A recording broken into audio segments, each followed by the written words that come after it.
مفتی صاحب کے YouTube channel کو سبسکرائب کیجیے، مفتی عطاء الرحمن کا۔ بسم اللہ الرحمن الرحیم۔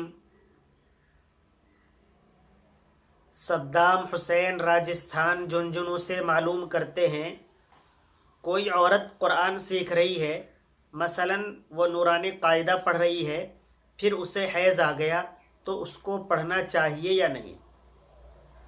نیز کیا حیض کے دوران قرآن کی تلاوت کر سکتے ہیں؟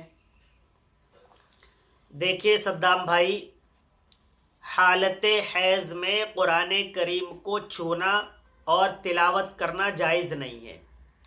ضرورت کے مطابق قرآن کریم کی آیت کو کاٹ کاٹ کر پڑھ سکتے ہیں، یعنی آیت کا پورا حصہ تلاوت نہیں کریں گی، بلکہ کچھ حصہ پڑھنے کے بعد سانس توڑ دیں گی، پھر دوسرا حصہ پڑھیں گی۔ رہی قاعدے کی بات، نورانی قاعدہ اکثر جو ہے وہ الگ الگ حروف کے اندر ہے، اس میں پوری طور پر آیتیں بہت ہی کم ہیں، تو قاعدے کو پڑھ سکتے ہیں۔ جہاں پر پوری آیت آئے وہاں پر پھر وہی نظام بنے گا کہ آدھی آیت پڑھنے کے بعد سانس توڑ دیں گے اور آدھی اس کے بعد پڑھیں گے۔ قرآن کریم کو چھونا یہ کسی بھی صورت میں جائز نہیں ہے۔ نوشاد انصاری لدھیانہ پنجاب سے معلوم کرتے ہیں، کھجور کے درخت سے جو رس نکال کر گڑ بناتے ہیں اس کا کھانا جائز ہے، تو کیا اس رس کو بھی پینا جائز ہے جبکہ اس کو تاڑی کہہ کر فروخت کرتے ہیں؟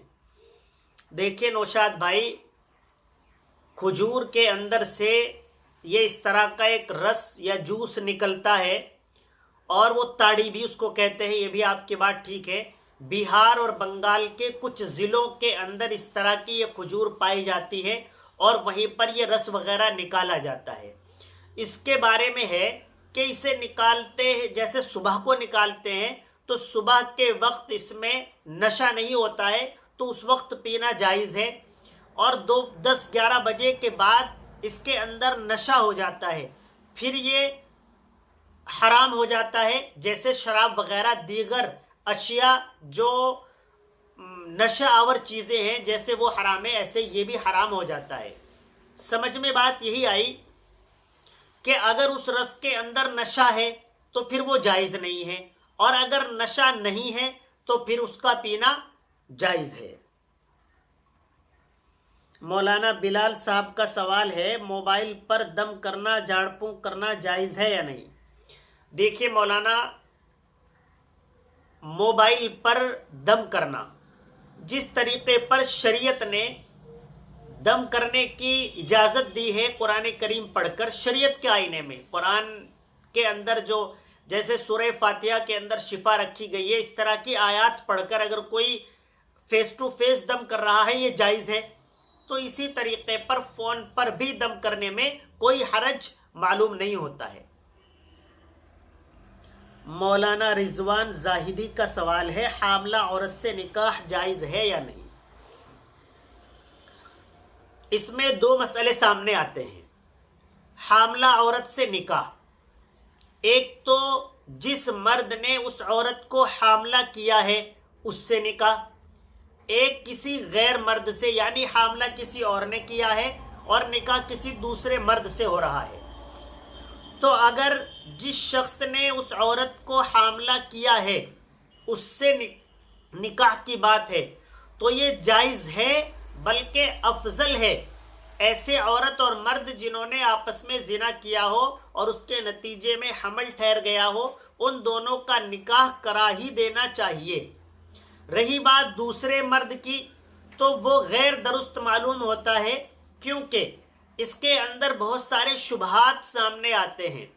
وہ جو بچے کی پیدائش ہوگی وہ کسی اور مرد سے ہے اور اب ان سے نکاح ہوگا، تو اس طرح کی چیزیں سامنے آتی ہیں، اس لیے شرعی طور پر کسی غیر مرد سے نکاح اس کی پیدائش کے بعد ہی کرنا چاہیے۔ اعجاز ملک مالی سے معلوم کرتے ہیں، قبرستان میں نماز پڑھ سکتے ہیں یا نہیں؟ دیکھیے اعجاز بھائی، قبرستان کے اندر نماز پڑھنا درست نہیں ہے، کیونکہ وہاں پر قبریں موجود ہوتی ہیں، اور قبروں کی طرف جب ہم سجدہ کریں گے تو بظاہر لوگوں کو ایسا محسوس ہوگا کہ ایک قبر کو سجدہ کیا جا رہا ہے۔ اگر درمیان میں دیوار یا کوئی پردہ وغیرہ حائل ہے اور خالی جگہ پر ضرورت پڑ رہی ہے تب نماز وہاں پر پڑھ سکتے ہیں۔ اعجاز بھائی کا ایک اور سوال یہ ہے کہ والد یا والدہ کی قبر پر جا کر قرآن کریم کی تلاوت کر سکتے ہیں یا نہیں؟ والد یا والدہ یا کسی بھی شخص کی قبر پر جا کر قرآن کریم کی تلاوت کر سکتے ہیں، ان کو ثواب پہنچا سکتے ہیں، اس میں کوئی حرج کی بات نہیں ہے۔ شکیل احمد ججنیر سے معلوم کرتے ہیں جھوٹ بول کر رشتہ کرنا کیسا ہے؟ جھوٹ بولنا یہ اپنے آپ میں خود ہی ناجائز اور حرام ہے، جھوٹ بالکل نہیں بولنا چاہیے، اور رشتہ کرنا تو یہ ایک بہت ہی بڑا جھوٹ کے ساتھ ساتھ رشتہ داروں پر ظلم بھی ہے۔ مثال کے طور پر کوئی اپنے بیٹے کا رشتہ کر رہا ہے اور اس کے بیٹے نے ہائی اسکول کیا ہوا ہے اور وہ اسے انجینئر بتا کر رشتہ کرے، اس کا بیٹا شراب پیتا ہے اور وہ انہیں بتائے کہ میرا بیٹا تو بیڑی تک نہیں پیتا ہے۔ اس طریقے کا اگر جھوٹ بول کر رشتہ کرتے ہیں تو یہ جھوٹ بولنا اپنے آپ میں بہت بڑا گناہ الگ سے ہے، اور یہ رشتہ داروں پر بھی ظلم ہے۔ ایسا قطعی طور پر نہیں کرنا چاہیے، اس سے بالکل پرہیز کرنا چاہیے۔ جو بات حقیقت ہو وہی بیان کرنی چاہیے، لڑکے والوں کو بھی اور لڑکی والوں کو بھی۔ جو شخص نمازی ہے اس کے چہرے پر اللہ کا نور بھی ہے، لوگ اس پر یقین کرتے ہیں، پھر بھی وہ ملاوٹ کا سامان بیچتا ہے۔ دیکھیے جناب، چہرے پر داڑھی ہونا، نمازی ہونا، یہ اپنے آپ میں ایک بہت اچھی بات ہے، ہونا چاہیے، سبھی کو ایسا ہونا چاہیے، لیکن ملاوٹ کا سامان بیچنا سب کے لیے برابر ہے کہ یہ جائز نہیں ہے۔ ہاں، اگر کوئی باشرہ آدمی، نمازی آدمی، پرہیزگار آدمی ایسا کرتا ہے تو اس کا زیادہ اثر پڑتا ہے، تو لہٰذا اس کام سے، ملاوٹ کا سامان بیچنے سے سبھی لوگوں کو بچنا چاہیے، اپنی اولاد کو حرام مال کھلانے سے سبھی لوگوں کو بچنا چاہیے۔ البتہ جو ایسے لوگ ہیں جو باشرہ اور نمازی بھی ہیں، انہیں اور زیادہ پرہیز کی ضرورت ہے۔ طلحہ صاحب منگلور سے معلوم کرتے ہیں قسطوں پر بائک لینا جائز ہے یا نہیں؟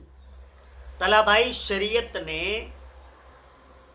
اس چیز کو جائز قرار دیا ہے، وہ اس طریقے پر کہ شریعت نے کہا ہے اگر ایک آدمی کوئی سامان بیچ رہا ہے، وہ کہہ رہا ہے کہ یہ میرا موبائل فون آپ اگر نقد خریدتے ہیں تو 5,000 روپے کا ہے، اور اگر قسطوں پر آپ پیسے ادا کریں گے، ادھار آپ خریدتے ہیں تو یہ 7,000 روپے کا ہے۔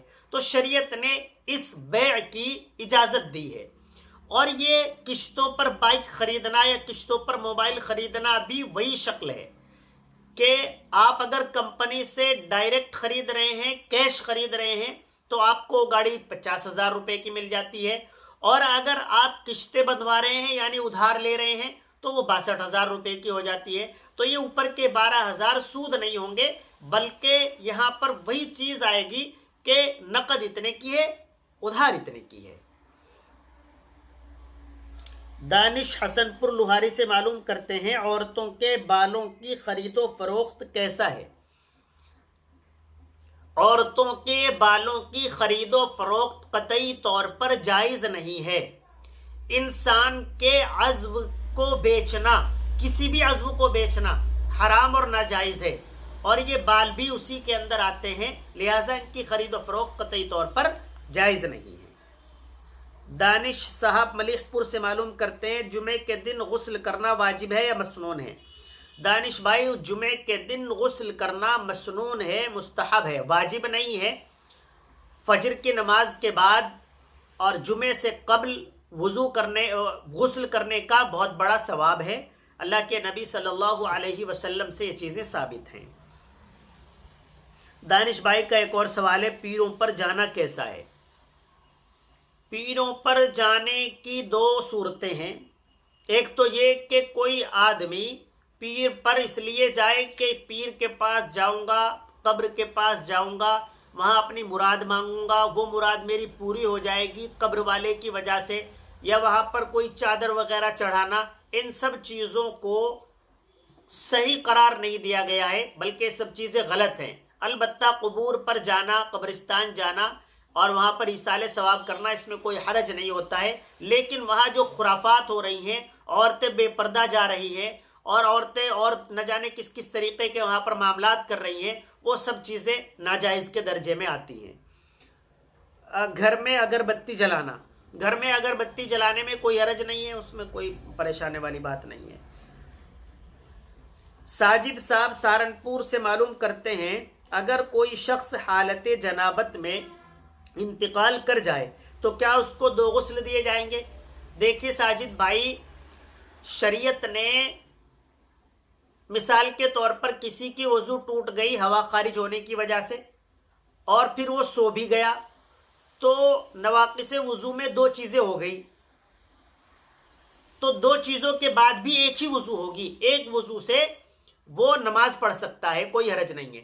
اسی طریقے پر غسل میت بھی ضروری ہے اور غسل جنابت بھی ضروری ہے، تو دونوں کا ایک غسل دیا جائے گا تو انسان اس سے فارغ مانا جائے گا۔ جنابت کے لیے الگ سے غسل دینا، میت کے لیے الگ سے غسل دینا، یہ شریعت کے طور پر نہیں ہے۔ شریعت کہتی ہے کہ اگر ایسا کوئی شخص انتقال کر جاتا ہے اور اس میں بہت زیادہ قباحت کی بات بھی نہیں ہے، ایسا بائی چانس کبھی کبھی کسی کے ساتھ ہو سکتا ہے، شریعت نے اسے کوئی برا بھی نہیں کہا ہے، لیکن غسل ایک ہی ہوگا۔ بہت شکریہ۔ السلام علیکم ورحمۃ اللہ وبرکاتہ۔